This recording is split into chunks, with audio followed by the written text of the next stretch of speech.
Hi, this is Dr. Srishti from Shekhar Eye Hospital. I am a pediatric ophthalmologist and squint specialist working as a consultant here.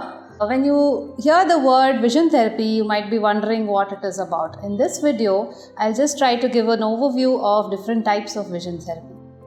So, vision therapy is nothing but a common terminology used to describe a few exercise techniques which are used to stimulate the brain to see clearly and comfortably. And this is done after correcting the problems in the eye. So for example, when there is a young child who is having a high refractive errors, has been picked up later on in life and has been prescribed glasses, tends to see better but may not be seeing really clearly. That is because of the brain's adaptation to see blurred image since early childhood. So this is called amblyopia or lazy eye. That is when vision therapy will be helpful to stimulate the brain to see clear image.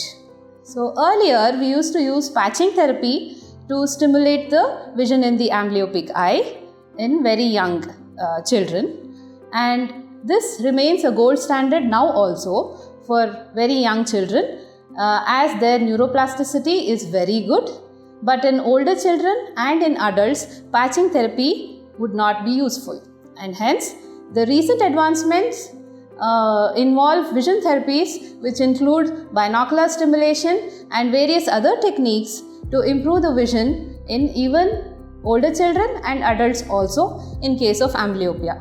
Another scenario is when a person or a patient will have very small refractive errors with which they will be able to manage to see clear vision even without glasses. But they will be troubled with the visual disturbances, eye strain and asthenopic symptoms. In that case, we give them glasses. Sometimes glasses settle down all their symptoms. But in few patients, there might be a requirement of vision therapy in order to train their brain to focus well, to fuse the images well, so that their double vision symptoms and focusing issues might get corrected also. This is another example of vision therapy. Coming to another scenario wherein children who have had a stormy neonatal period, which have been admitted in the neonatal ICU for a very long time for various reasons.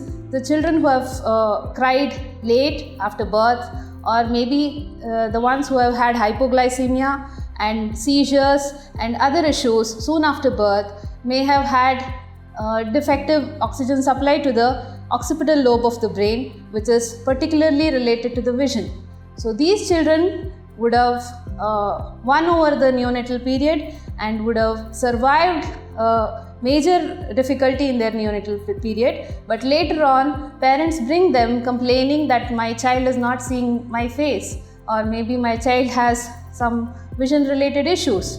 In spite of correcting their refractive errors, or if they don't have any refractive errors also, children tend to have problems with vision or vision related activities. So this is a condition called cortical visual impairment, wherein the eye is normal but the brain is not seeing because of various problems which have affected the occipital lobe of the brain. In such conditions, the treatment is only to stimulate the brain with various vision stimulation exercises. Although there is no standardization as to what techniques or what particular exercises are helpful in what particular period, there are various modalities of stimulation of various aspects of vision like form vision, light stimulation, colors, patterns, and there are variability in these stimulation techniques with each institution. Helping out the child with any of these vision stimulation techniques will be definitely rewarding, because these very young children have a very good neuroplasticity wherein they tend to accept all kinds of stimulations with whatever possible effort which has put into it. So if you are experiencing any such scenarios wherein in spite of correcting the eye problems the vision is still not very clear or comfortable, then you can definitely ask your ophthalmologist regarding the options for vision therapy or whether it is suitable for you. Thank you so much for watching this video. Please subscribe to Shekhar Eye Hospital YouTube channel and like this video.